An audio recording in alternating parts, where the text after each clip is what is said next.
Hello, welcome back to our YouTube channel. Today we want to talk to you about products that you could be using daily that you should stop immediately. Dun dun dun.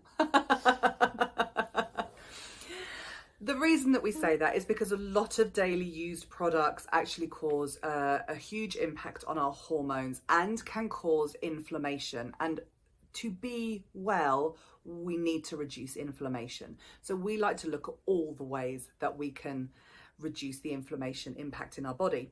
If you're new here, I'm Claire Snowden-Darling. I'm Laura Knowles. And we are the co-founders of the College of Functional Wellness. We have over 15 years clinical experience supporting women in clinic to deal with their health and their hormones. If you like this video, please click the subscribe button and we're going to crack on.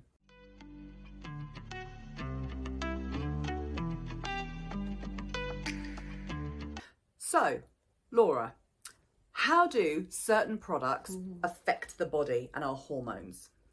Well, there are many different chemicals within toiletries. So we're talking about shampoos, moisturizers, makeup, cosmetics, Cleaning products. There are so many products that we have in our life that contain these chemicals. And there are certain chemicals that are endocrine disrupting chemicals. What that means is that our bodies absorb these chemicals and they mimic our hormones. So then our body doesn't produce the same levels of hormones because it thinks that it has those hormones in there. Now, why this is affecting our health is that it is changing the way our endocrine and hormone system is working, but it is also having an effect on areas like our digestive system or our immune system. And it has been shown that these endocrine disrupting chemicals are actually carcinogenic, which is cancer forming. So we need to cut out these chemicals if we are going to have balanced hormone systems. And this is what we are absolutely passionate about. If going through something like a perimenopause or fertility or puberty, I mean, hormones play such a huge role in how we feel in our health at lots of different stages of our life. We need to be looking after our endocrine system. So hormone disrupting chemicals are what we want to absolutely avoid if we're trying to create stable hormones.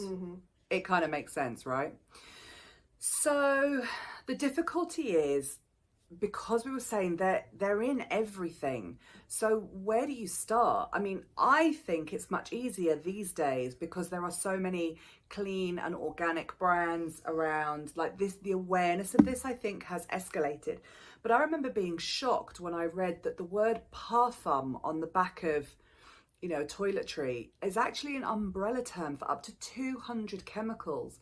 And the research showed that the average woman getting up, getting showered, getting dressed, just getting her day-to-day life in order, will have had exposure to 500 different chemicals throughout the day. That's shocking, isn't it? It's shocking. And it's not so much, they even talk about in the research that it's this one chemical that's awful for us.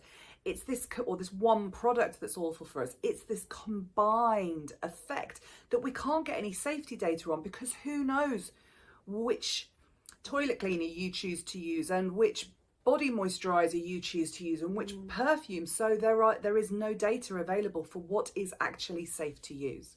I think the place that I would start is looking at the chemicals that we're putting onto our skin, because our body is directly absorbing that. One of my favourites to avoid is Vaseline.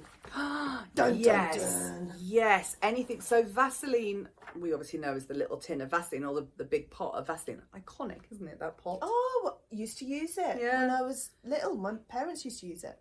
But the problem is that Vaseline is actually petroleum jelly or petrolatum. Basically, it's made from like crude oil. It's basically made from the same stuff as petrol. So we don't really want that on our skin. And it stops the skin from breathing, and it can actually cause all sorts of skin disturbances. But petroleum is in so many skincare products. So petroleum is one of the main chemicals that we would recommend not going near. It can be quite addictive because that stopping the skin breathing, so then the skin isn't producing its own moisture.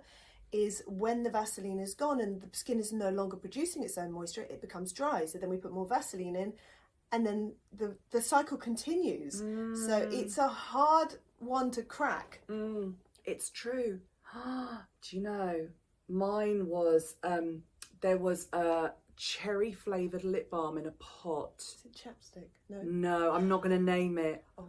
That I used to use when I was a teenager, and it was like a real treat, and it absolutely ruined my body's ability to make its own moisture. And so now I have to go everywhere with an organic lip balm because my lips have got no resilience. So I know that there is damage from this repeated use of this delicious cherry lip balm. Just eating the cherry lip balm. Lord. Pudding.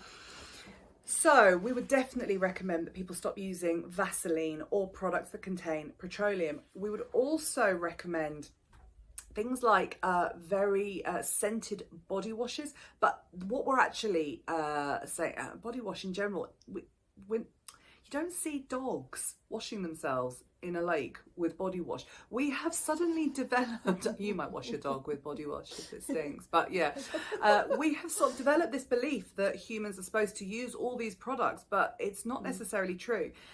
However, you can still use body wash, but just ones without sodium lauryl sulfate in them, which are, and that's actually an industrial degreaser. I mean, you might be a bit sweaty from the gym, but do you really need the same degreaser that they're going to use to degrease a boat engine?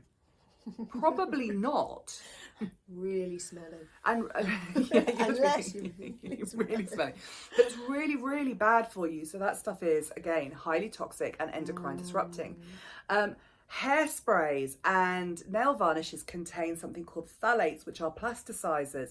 But again, very, very hormone disrupting.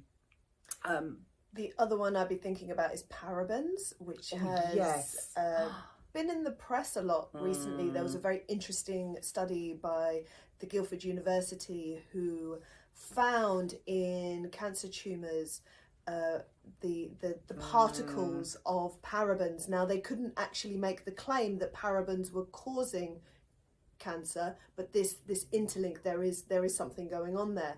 And parabens are found in so many different products.